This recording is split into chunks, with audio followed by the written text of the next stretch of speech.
Hello, everybody. This is Backseston once again. I know I've been absent for a very long time, about a year if I last checked correctly, and I'm very sorry for that. I just kind of lost interest for a bit and left. Um, so sorry about that, but I'm here now to finish Wake Me Up by Drax99, which I started July 13th, 2014. And here I am continuing it, June 29th, 2015. Whoopsies. I believe I know where we left. I believe I'm at the correct spot where I left off. In fact, I know I am. Uh, so, a couple things before I get started. If you hear air blowing around my microphone a lot, I have my ceiling fan on at maximum because it gets really hot in here because I have a GTX 970 and a computer that is not made to handle a GTX 970, and it is like a space heater in here when that thing's running, which it's not, but it might. I don't know, it's weird. So sorry about that. It is almost 2 o'clock in the morning, and I got off from work about 3 hours ago, so I'm very tired. So I might act tired. Yeah, that's about it. If you want to yell at me, do it in the comments, I guess. Or you can go to my channel and do it. I don't really care. I don't know why you would yell at me. But, once again, I'm very sorry for my random absence. And now that I've ranted for almost 2 minutes, I'm gonna go to reading the story because that's why you people are here. And I probably will just end up finishing the whole story tonight. I don't know, don't quote me on that. I would like to, because that's the way I'm gonna do it. That's why I'm making this up to you guys. The next morning, Pinkie awoke to a hesitant tapping on her door. Stretching her stiff muscles, she arose from her makeshift bed on the floor. Johnny had slept in her bed, never once waking up and smiling happily as he dreamed. She couldn't bring herself to wake him, and stood watch most of the night until sleep overtook her as well. The knocking resumed, bringing her back to the present, and she started walking to the door before pausing to glance at the still sleeping form of her young charge. Suddenly her blood ran cold as she saw the bed was empty, and no sign of the human child remained. Rubbing her eyes with a hoof, she trotted back over to pull back the sheets, finding no sign of the human. Oh, God damn it. Pinkie dear, are you awake? I'm not gonna do voice acting. The soft motherly voice of Mrs. Cake drifted through the closed door, oddly distorting with the apprehension. Your friends are here to see you. I really think you should come down and see them. We're all worried about you, honey.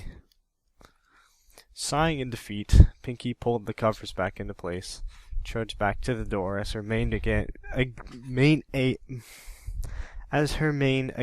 began to deflate. Opening the door, she saw the worried look on her adopted mother's face as she fidgeted in the hallway. The realization that she had been hurting the one that loved her as much as she hurt her. What? The realization that she had been hurting the ones that loved her as much as she hurt herself finally started to hit home. That sentence doesn't make a lot of sense, but I'll just roll with it. And for a brief moment, the pink mare felt ashamed. I'm sorry, Mrs. Cake. I don't mean to be such a mopey pants. I don't know. I'm not feeling very pinky today. I added words. I'm sorry. Scuffing a hoof on the floor, she tried to look into the eyes of the mare that had taken her in and cared for her after she had left her home so many years ago. It hurt. It hurt almost as much as seeing the looks her friends had been giving her, and for a moment she started to wonder if they were right. It's okay, dearie. We all have our bad days along with the good. It's all about how we deal with them and the friends we have to help us with the rough patches. The rotund mare pulled her younger charge into a hug. And what's most important right now is that you have 5 very worried friends downstairs that want to help you through this. Thanks, Mama. Pinkie looked up at the older mare, before burying her face in the fluffy pink mane. You're quite welcome, my dear. I swear I will never forgive that cousin of mine for kicking you out, no matter what the town council had said about those noodles. I'm not going to question that story. Holding tight, she smiled bitterly. Chuckling, Pinkie pulled back and smiled shyly at the blue earth pony. We aren't supposed to talk about that, remember? Together they just laughed, wiping away tears and putting on happier faces. Oh, my eyes are really dry. Moments later, Pinkie was making her way down the stairs, her mane still flat and her face barely holding the trace of a smile. The worried looks and brittle smiles that her friends greeted her with made it harder for her to hold her own expression, but she dug deep and pulled out the biggest Pinkie smile she could find and greeted them. Hiya, girls. What brings you all around to see little old Pinkie? She could feel her jaw creaking from the stress of such a large smile. You shouldn't do that then. But she carried on. Hey, Sugar Cube, we all wanted to see you, and, Applejack tried to respond, her eyes shifting around the room erratically. Welcome to your intervention, Pinkie. Oh, God. I don't want to read that. Welcome to your intervention, Pinkie. Ow. Why did I slap myself? I didn't need to do that. Rainbow Dash yelped for rubbing his shoulder. She even got hit on the shoulder and I slapped myself in the face. God. Oh, this is a bad idea recording this late. Rainbow Dash yelped before rubbing her shoulder where she had been thumped by a book. Hell, it was even by a book. Good God. I just messed up. Held in a violet telekinetic glow. It was all Twilight's idea. The named Alicorn cleared her... Oh my God, why am I reading like this? The named Alicorn cleared her throat, glaring daggers at the blue Pegasus before looking back at Pinkie with a forced grin of her own. Yes, well, what Rainbow Dash said was so What Rainbow Dash was so tactlessly trying to say is, we're all worried about you. Every pony is, and we decided to pool our resources and try to see if there's any way we could help you. Yes, darling, we can all see there's something wrong, and it behooves us. I don't know, and it behooves us as your friends to try and help in any way we can. Rarity stepped closer, her smile just a bit more genuine. A friend in need and all that, and my dear, you are obviously in great need. Please let us help you, whispered Fluttershy from behind Applejack. Suddenly, to the surprise of every pony, the shyest of ponies rushed forward and wrapped the troubled pink mare in her wings, cooing gently. Pinkie, please, oh please, let us help you. It makes us hurt to see you having such troubled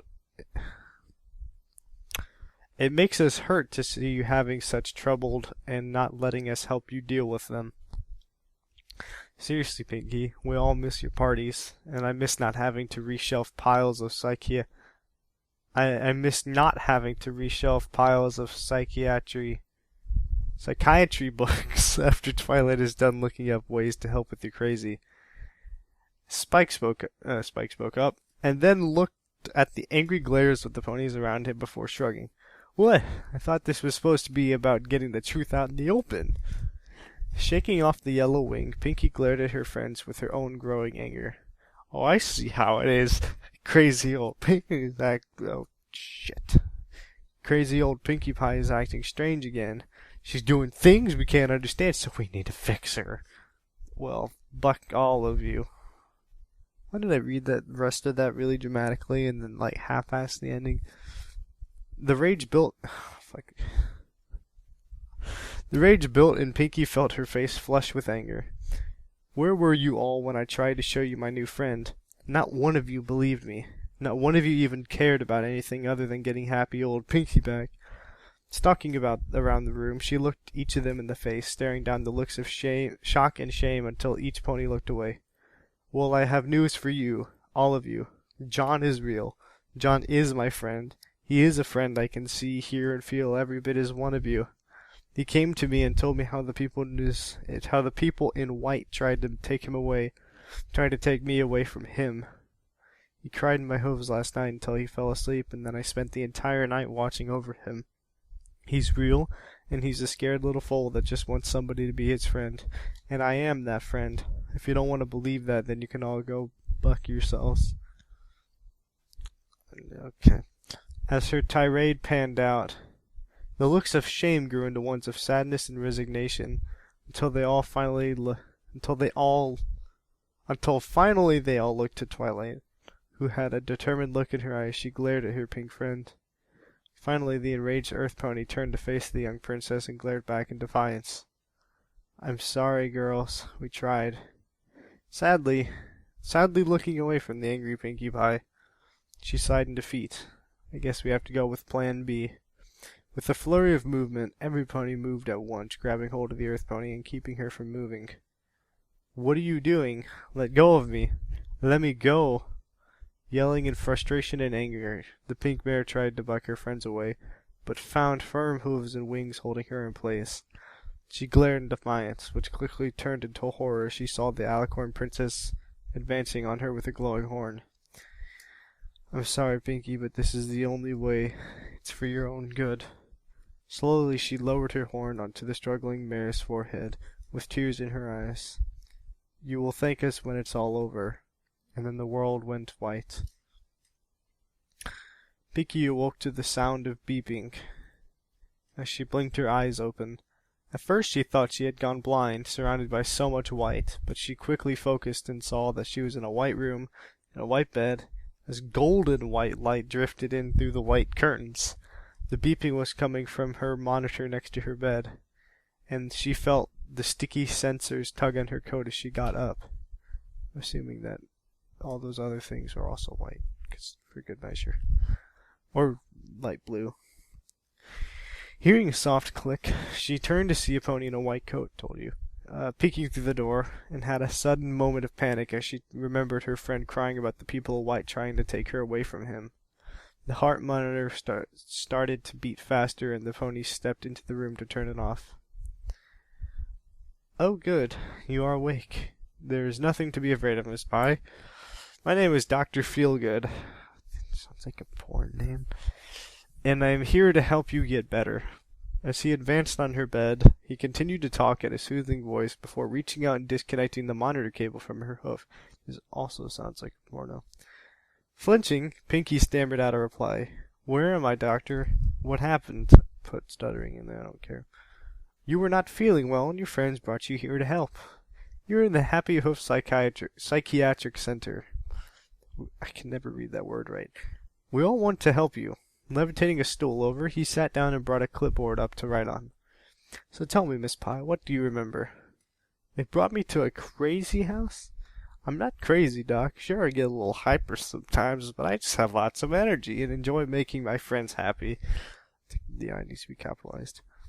Sometimes acting silly is what it takes to make some pony laugh. Slowly, Pinkie curled her tail around herself and started to idly stroke it.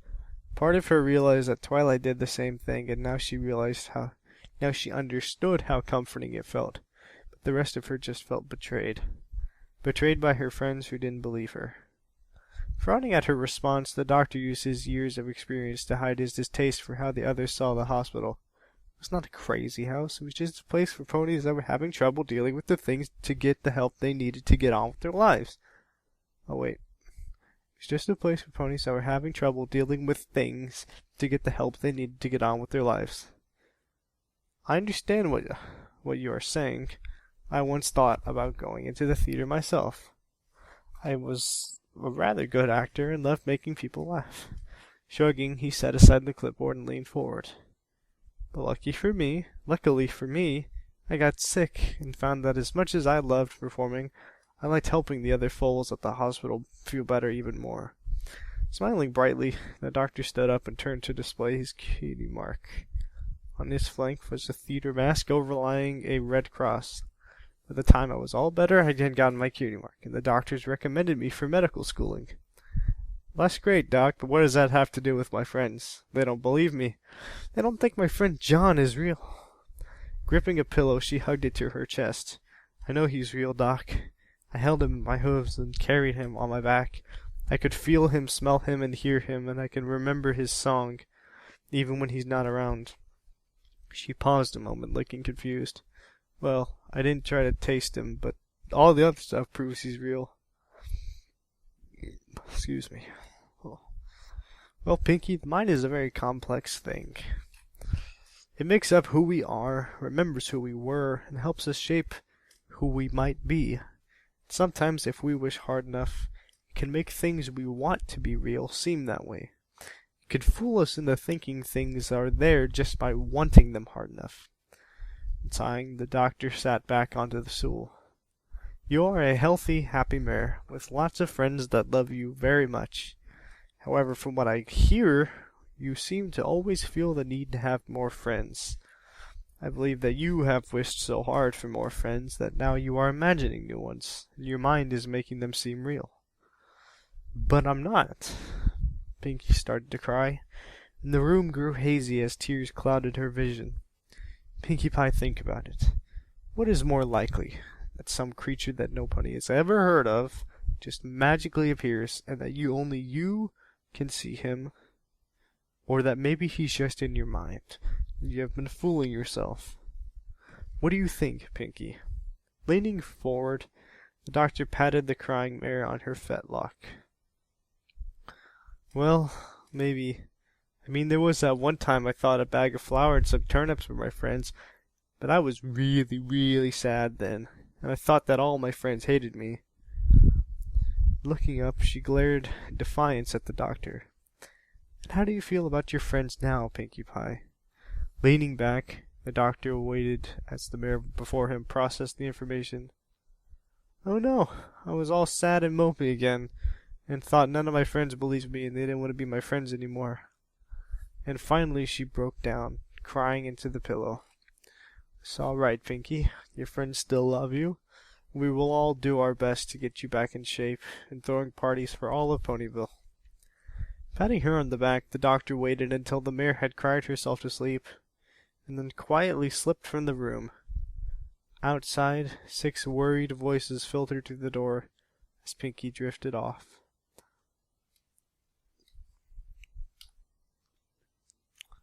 Sorry, taking the time. There we go. The next day dawned bright and beautiful as Pinkie began to wake up. The beams of sunlight flittered across her face and made her wiggle her muzzle as they warmly tickled. Her ears turned as they picked up a sound, one that was both strange and all too familiar to the pink mare. It was the sound of a small voice humming. Blinking the last of the sleep from her eyes, Pinkie sat up and looked around the room. What she saw made her pause, not because she didn't believe it, but because she wanted so badly. Because she wanted to so badly. John was sitting in a chair, humming the song that she kept hearing, while holding a little pink toy. It was a little toy pony that looked an awful lot like her. Pinkie Pie, I missed you so much. I was afraid when I saw you sleeping that... A look of pain and loss contorted the youthful features of the child into something ugly. Clearly tears were being held in check, and he gripped the small toy even tighter. Leaping from the bed, Pinkie forgot all about her own inner turmoil and the idea that maybe she was imagining her new friend. Quickly, she pulled the boy into a hug and planted a tender kiss on his forehead, whispering, "It's okay, Johnny. I'm here. Auntie Pinkie will never leave you like that." Sniffling, the little boy wiped his face on the sleeve of his robe and looked deep into the cerulean eyes of his pink friend. "You promise?" Grinning from ear to ear, the party mare leaned back. "Even better. I Pinkie promise." And with a flourish she went through the motions for the most solemn of vows, lifting a giggle from her young friend. "Thank you, Pinkie." Throwing his arms around her in another hug, John rubbed his face into her soft pink coat. "Where did you go, Johnny? I was worried too when I woke up and you were gone, and then my friends brought me here and told me you weren't real, and I was all sad and started to believe them. Pinkie started to cry as she rambled on, the flood of confused emotions pouring out. I'm so sorry, Pinkie. It sounds like the people in white. Sometimes I wake up in the bad place and they are there. Looking down, the child seemed to shrink in on himself. The bad place? What bad place? It's a place where my mom is always crying if she isn't yelling. The bad people are there and they try to take you away from me. Gripping the doll tighter, John looked up at his pink friend. But you are real. I know you are. And you make me happy. And I don't want to go back to the bad place. It's okay now. You're safe with me. Stroking the little boy's hair, she wiped away her own tears and smiled her happiest smile. Come on, let's get out of here. I don't like this place either, and I don't like the ponies in white telling me you aren't real. Marching towards the door, Pinkie took comfort in the boy's hand on her withers as she made her way out. She shed the hospital gown and pushed the door to the room open, only to walk right into the cyan Pegasus. This made both of them blush, but Pinkie stood her ground and waited for the other mare to move. Pinkie Pie, it's good to see that you're up and around. You had us all worried for a bit. Rainbow Dash quickly backed away, but never took her eyes off of her friend. So how are you, Pinks? Still seeing critters and stuff? It's racist. Displaying her ears back in reaction to her friend's brash questioning, Pinkie felt her face flush for another reason. Thank you for waiting for me, Rainbow Dash. Tersely she responded while glaring at her old pranking buddy. As a matter of fact, John is with me now. We're going to go out and have fun together. I may even throwing a party. She shoving her face back into the personal space of the Pegasus, causing her to stumble back and fall on her rainbow tail. My other friends are invited if they wanted to come and if they can deal with my new friend John. It's cool, Pinkie. We all don't mind. We just want you to be well. We're all worried about you is all. Rubbing one hoof along her leg, Rainbow Dash looked away for a moment. We have all been taking shifts, waiting for you to wake up so that you would have a friendly face to wake up to. Making a disgusted face of her own, Dash rolled her eyes. I know I hate hospitals. The food here is lousy and the nurses are all stuck up. Although your doctor's kinda cute, I would never leave a friend hanging in a place like this. Thanks, Dashy. With a pounce, the big mare glomped her colorful friend and hugged her tight. I knew you would be there for me no matter what. Yeah. With the element of loyalty What the element of loyalty... Oh, okay. What the element of loyalty are you talking about? Of course I'm here for you, Pinks. With a quick nuzzle, Dash stepped back and started to step away. So, let me just go find that doctor. We can get you out of here. Sure thing. Johnny, hop on my back and let's ride off into the sunset. Crouching down, she let her passenger board once again. I couldn't stop that one. God dang it. Saying this, Dash's eyes grew wide and she remembered why her friend was in here in the first place. Wait here, Pinkie. I'ma go get the doc. And like a bolt, she was off. She sure is acting weird. I don't know, I think she's kinda cool. She was all like, whoosh, and then off she flew. Excitedly, I don't know why I read that very energetically. Excitedly, the boy bounced on the back of his mighty steed. This got a giggle from the candy-colored mare. Yeah, she's the fastest flyer in all of Equestria. As they chatted, the pair...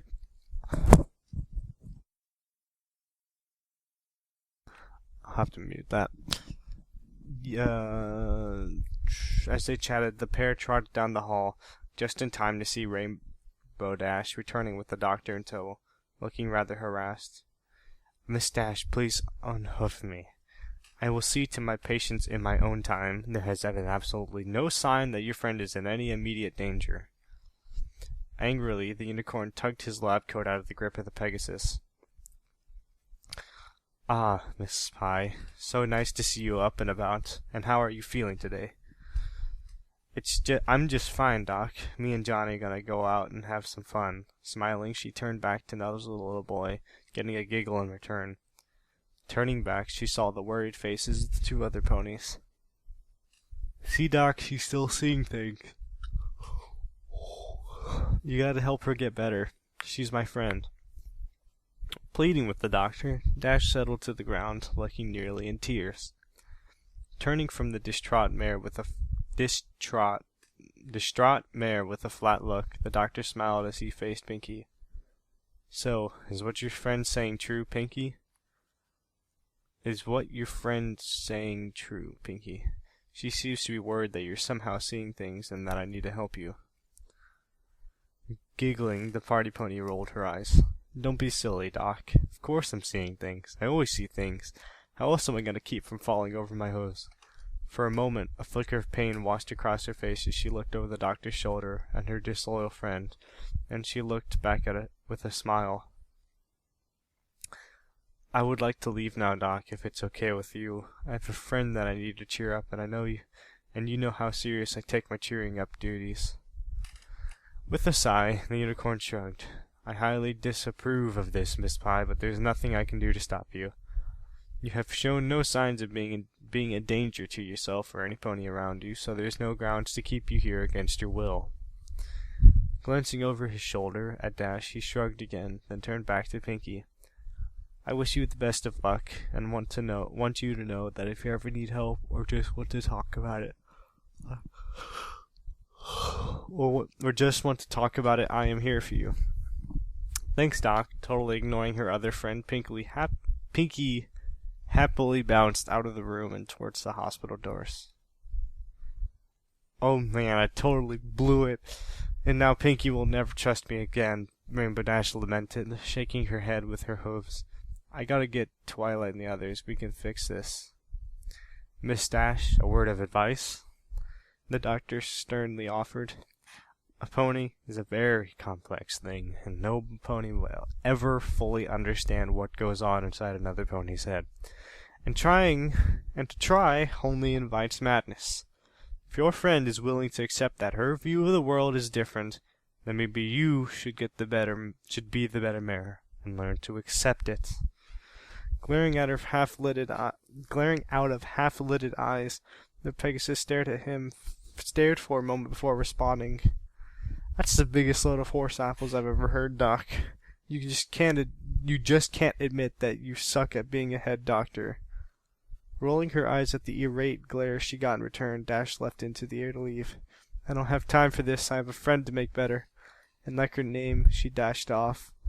But just real quick, that's like that's the best message I've ever heard from a story about colorful pastel ponies.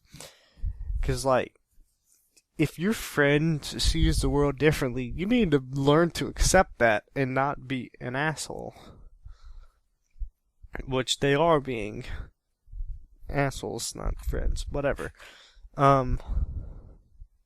Yeah. I'm really regretting that now. Promising that I would get through this. It's about a half-hour recording. I still got a third of the way to go. Alright, let's finish this. I'm tired of shit right now. I'm being very vulgar because I'm tired, so I'm sorry for that. Right, okay. Sitting under their tree, Pinkie and John enjoyed the beautiful sunshine. It was a typical Ponyville day, with clear skies, singing birds, and wonderful weather. There was just enough shade for a picnic, and both friends were chatting happily, their past woes forgotten for the moment. And then Tammy ran up the slide, but every time she got to the top, she would slide back down. John finished with a chuckle, getting a giggle from Pinkie. Oh, that's classic. That reminds me when I was a filly and my sisters dared me to push a big boulder up a hill. a big old boulder up a hill. It was bigger than me, and no matter how I tried, it kept rolling down. "What did you do, Pinkie?" The little boy asked, wide-eyed. "I outsmarted them. I used this."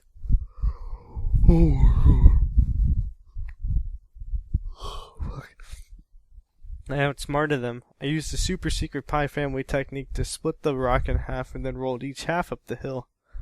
Another snorting giggle filled the small glade, and they both rolled in the tablecloth, laughing. "So, Johnny, where'd you get that neato toy? It looks a lot like me." Nosing the small doll, who had her own plate of food, Pinkie cocked an eyebrow at the human. Snatching the doll up, John hugged it to his chest and gave a weak smile. "I got it from my dad.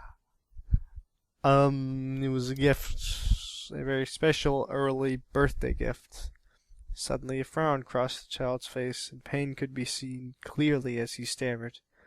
"Oh, it's okay. We don't have to talk about it. It's a very nice gift for your birthday." Hugging her little friend, she gave him a gentle nuzzle. "Yeah, okay. Thanks, Pinkie, but it's not as nice as the real thing." With a lurch, he wrapped her in a hug, which was happily returned.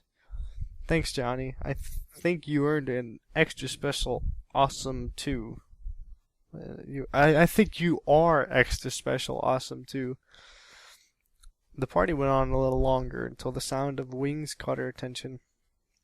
A certain lavender alicorn came flapping into view soon after, and the princess landed in the clearing near them.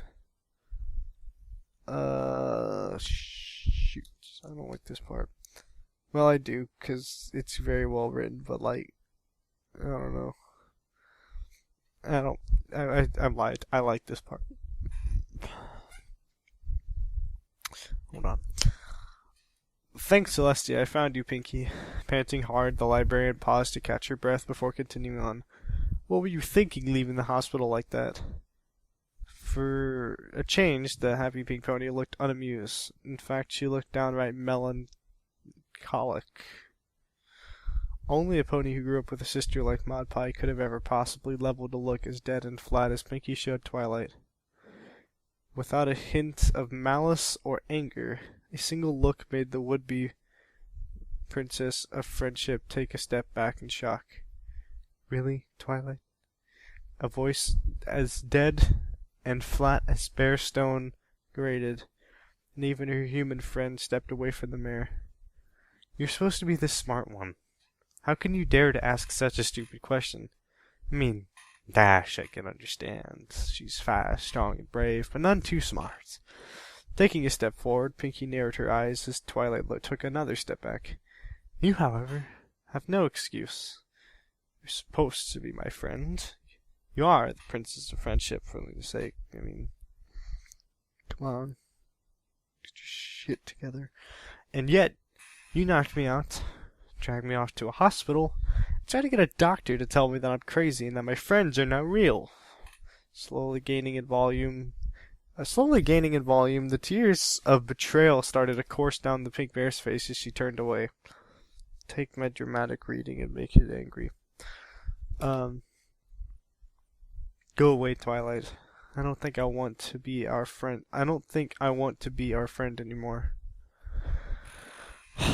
Unsure what to do, the purple mare panicked. "No, I won't let it end like this. You are my friend, and if there's one thing that I have learned about friendship, it's that you must always fight for it." "Yeah, okay. You tell yourself that." In a flash, Twilight appeared in front of her friend, with her horn aglow. Suddenly unable to move, Pinkie cried out, "Twilight, what are you doing? Letting me go." "No, Pinkie. I'm doing what I have to, and I'm going to fix you no matter what." Pulling a small vial from her saddlebag, she dispensed a small pill onto her. Oh, that is missing an S. But, okay. Pulling a small vial from her saddlebag, she dispensed a small pill onto her open hoof. I pulled some strings in Canterlot and got this. It's a new antipsychotic, and it's guaranteed to help you with your problem. See, this isn't psychotic. This is like just... I don't know, hallucinations? It's not even hallucinations, technically. I don't know. Is it hallucinations? They say it's hallucinations. She says it's not. But it wouldn't be psychotic. Maybe sociopathic, I don't know. I think she's a sociopath anyway. Right. This. It's new antipsychotic and it's guaranteed to help you with your problem. No, don't do this, Twilight. I'm not crazy. Why won't you believe me? Crying, the pink mare tried to fight, but her muzzle was forced open as the pill was magically inserted in her throat. Finally, her mouth was clamped shut by a violet glow until she swallowed, tears in her eyes. I'm so sorry, Pinkie, but this is for your own good. All of your friends are worried about you, and it's our responsibility to look after one another. Taking a step back, the alicorn sat on her back haunches, tears in her own eyes. Sobbing, she wiped her eyes with a fetlock. It's tough love, Pinkie. We love you, and we want you to get better. What have you done? No. No. Holding her belly, she backed away from her traitorous friend. Pinkie, I don't feel so well. With a look of horror, she turned to find her human friend lying on the ground, looking pale. No, Johnny, please don't be sick. In a flash, the earth pony was at the young boy's side, cradling his head as he began to shake. No, please be okay. Please be okay. As she held him, the boy seemed to flicker and fade like an image on a lake, while he shivered with cold. His eyes looked off into the distance, seeming unable to see her, and the tears falling from her face seemed to fall through him as if he weren't there. Twilight, you have to save him. What did you do? Crying, her mane was now completely flat and lifeless. The pink mare pleaded with her friend, who seemed to be shocked at the reaction. Twilight, help me. Oh, well, that's in all caps, and it's like 3 o'clock in the morning. I don't want to scream that, so just picture screaming it. Finally snapped out of the shock of seeing her friend go through a total mental breakdown, one that she had caused. I'll give her that, she did do that. Twilight blinked and rushed to her friend's side, unsure what to do. Unsure what to do, she just looked around desperately for an answer. Pinkie, it's not real. It's all fake. You have to believe me. Desperately, she tried to shake her friend out of her panic. How can you say that? John is dying and it's all your fault. He's real and you gotta help him. Crying desperately, Pinkie rocked the poor child back and forth as he faded slowly away like a morning fog. She could see the ground beneath him, and she was starting to see her hooves as she held on to him. No, you don't understand. The pill was fake. It was just a vitamin I grabbed from my house. There's no way they would let an untrained pony dispense experimental drugs, even a princess. She's got a point there. Gulping air to regain her calm, she looked at her friend's frightened eyes. I'm sorry, Pinkie, but I lied to you. I'm sorry that I thought if... Wait, no, okay. I thought if I could make you think some medicine could make you better, then you would stop believing in your imaginary friend. So if the medicine is fake, then him being sick is all in my mind?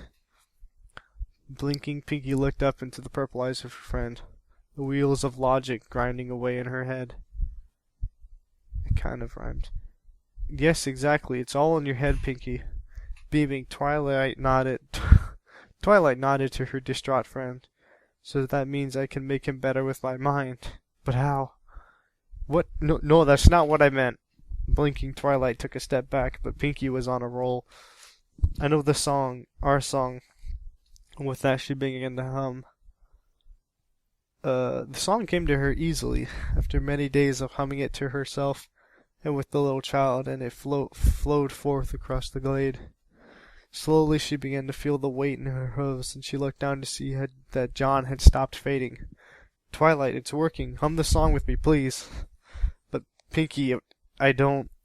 Twilight, I actually didn't mean to stammer there, but that's perfect, because I was supposed to. Twilight stammered, as unsure if she had lost the battle. Lost the battle for her friend's sanity, or she should keep fighting.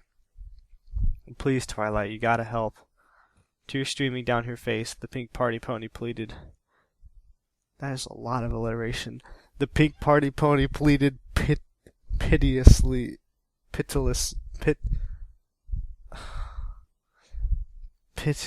for help. Slowly, in fits and starts, the Princess of Friendship tried to hum along with the song.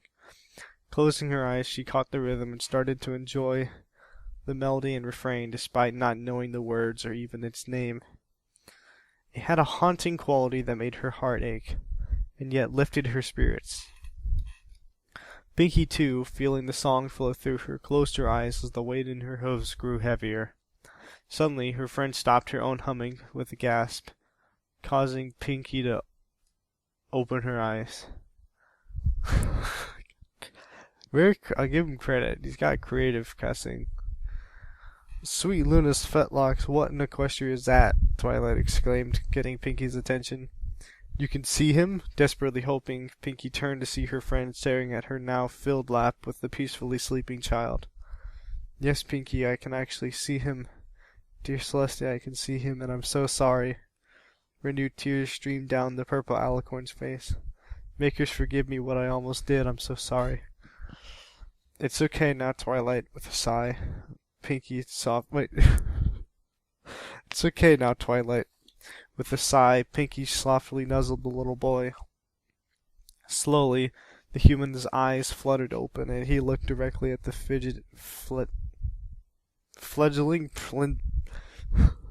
fledgling princess who looked back at him. Hello, I'm John. Are you one of Pinkie's friends? I'm sorry. When I read that, I pictured like the Johnny Cash, like, hello, I'm Johnny Cash. Are you one of Pinkie's friends? Sobbing, Twilight wiped a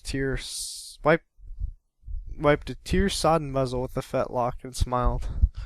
Yes, John, my name is Twilight Sparkle, and Pinkie is a very dear friend of mine. If you will let me, I'd like to be your friend too, and welcome you to Equestria. That'd be nice. The small child giggled and reached out a hand. He touched the face of the princess, who gasped in shock, before leaning in to nuzzle his hand in return. Like waiting rooms everywhere, the lights are dim and indirect. The seating is uniform and the decor is designed more for functionality than comfort. As the doctor enters the room, he spies a woman who had obviously been crying for far too long and carefully approaches her with years of practice. Mrs. Johnson? At the sound of her name, the woman who had clearly been crying looks up and he goes on. We have managed to stabilize him and you can come see him if you want. Nodding, the woman gets up and follows the doctor into the room without a word. More indirect lighting reveals a bed, where a small form rests, eyes open, staring into nothing. The only sign of life is the steady rise and fall of the sheet as the monitoring machines blink away the beating of the child's heart. What happened to him, doctor? The woman's voice is hoarse with pain and worry. We still aren't sure. There's no apparent cause of the seizures, and he seems to have come out of them totally fine. I have ordered some more tests, but as far as we can tell, there's nothing physically wrong with your son. Face and voice professionally neutral, the doctor delivers the news. Nothing wrong, just look at him, Doc. Why won't he wake up? I honestly don't know yet. Trying another tack, the doctor tries to change the subjects. I read the report. There was a drunk driver involved. That drunk bastard was my husband, and he had no reason to be out driving, and he should have never had our son. Her voice turned angry. She rounded on the physician. The least the worthless ass could have done is have the decency to just die alone. Instead, he leaves me here alone, and takes away the one thing in my life I still love. Now I have a son that's a vegetable. Well, the truth is your son is fine. His body is sound, but his mind is suffering from the stress of the incident. PTSD, post-traumatic stress disorder as it's known. His mind is just hiding until he can deal with what happened. The reports say he was holding your husband, as he died. I know all about PTSD, Doc. My husband was in the Gulf War. He had his own share of problems, but I thought that only happened to soldiers. Sitting down in the chair across from her son, the woman glared at the doctor. PTSD can happen to anyone. It's one of the mind's coping mechanisms. Your son had been through a very traumatic experience, and he is simply hiding from it. It's like the toy he has. I was told that he went into panic attacks when it was taken away. The doctor gestured towards the small pink doll that could be seen peeking from under the covers. Yeah, I think my worthless bastard of a husband gave it to him as an early birthday gift. It's from stupid-ass kids' show. I swear it was the only thing that made him really happy after he came back from the war. Sighing, the woman leaned her head back against the wall and looked vacantly out into space. He got my son to the show, and it became their bonding time. They were going to some sort of meetup with other fans. Figures that he would get drunk. That's all he did after the war, was drink and watch that. Whoa! Some heavy profanity here, man. It's got real. What is the rating on this story? I'm sorry, I didn't even read the intense profanity that I'm making a big deal. Oh, it's teen. I feel less bad about that. Well, that's all he did after the war. Drink and watch that fucking show. Yes, well, wherever he got it, your son has become very attached to it. I had to order the nurses to never take it away from him until he is ready to come back to us. Taking a seat across from the woman, the doctor stared off and thought himself, I just wish he would wake up, Doc. All he ever does is hug that song and sing that damn song, day in and day out, the same song. Yes, that is strange. Perhaps he was listening to it when the accident happened, or something special he shared with you, or it was something special he shared with your husband. If we can figure it out, perhaps we can make some progress in reaching him. Sighing, the doctor rubbed the bridge of his nose wearily. I wish I could tell you, Doc, but there's a lot of stuff they shared that I never understood. Man, fuck this lady, she's a bitch. I'm sorry, but that's just a fucking fact. As soon as I read the rest of this, they were so into that damn show, and I never understood it. I mean, I used to be a girl, and I never got into that stupid girly pony shit. I was an army brat myself. Oh, that I'm gonna stop that because that was very offensive. But I don't know. She has her own issues herself. I'm sorry to anyone who's an army brat. I was an army brat myself, and my dad had. I'm just saying that because she's like a hardcore tomboy, and she does not get the whole girly thing. Right. I was an army brat myself, and my dad had me field stripping guns as a kid. It's a little fucked up. Finally, I've never even touched a real gun. Yeah. Finally, the silence was interrupted by. Well, technically, interrupted by a knock on the door as a nurse came in. Doctor, you asked me to bring the test results right away. Handing the charts she carried to the doctor, she stepped toward the bed. Is this the boy? Yes, Nurse Ratchet, that's little Johnny. Looking over the reports, he just shook his head. It just doesn't make any sense. There's nothing wrong with him physically. He should be a normal little boy, and yet all he does is hold on to that doll and sing that strange song, which is an awesome song, by the way. By Avicii. Don't know.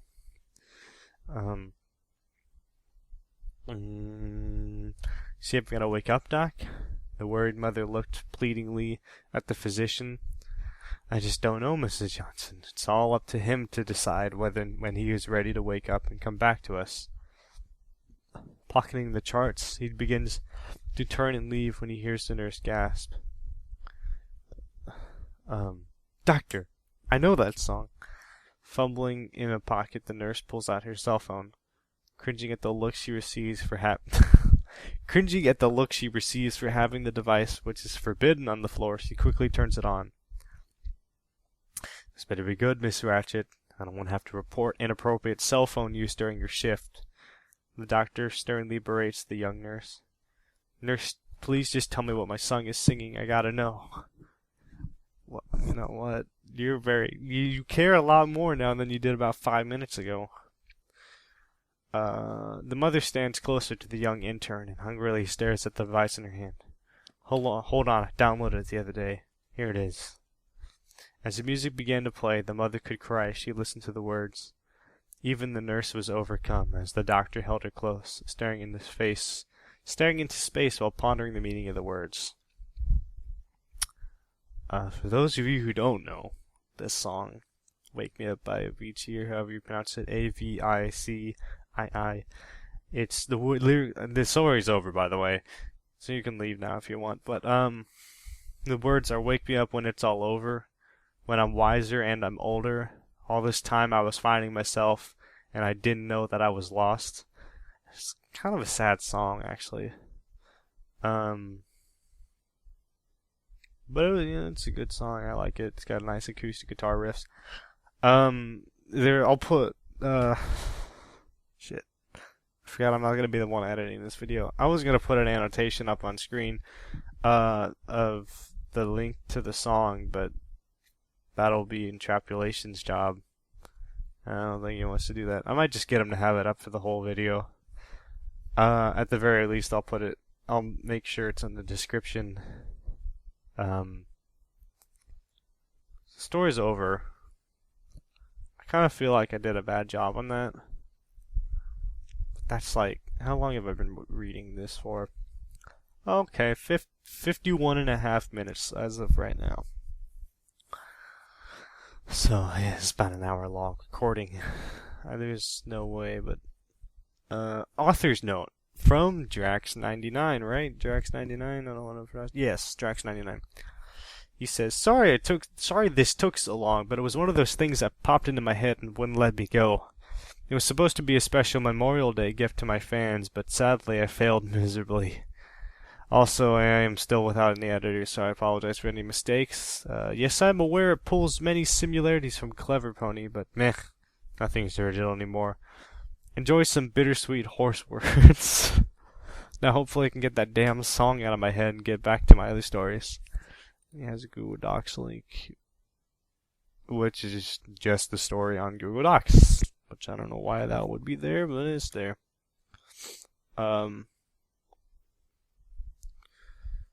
Yeah, so it's a great story. I liked it. Depressing, I guess. Kind of yeah, it's depressing, I'm gonna say it. But it's a good story. Yeah, that's about it. Hopefully, next I'm going to be getting back to, what's it called? A ghost story. Last video of that I last left off was chapter 4, and I uploaded that July 3rd, 2014. Oh, I didn't upload that. Amir uploaded that July 3rd, 2014.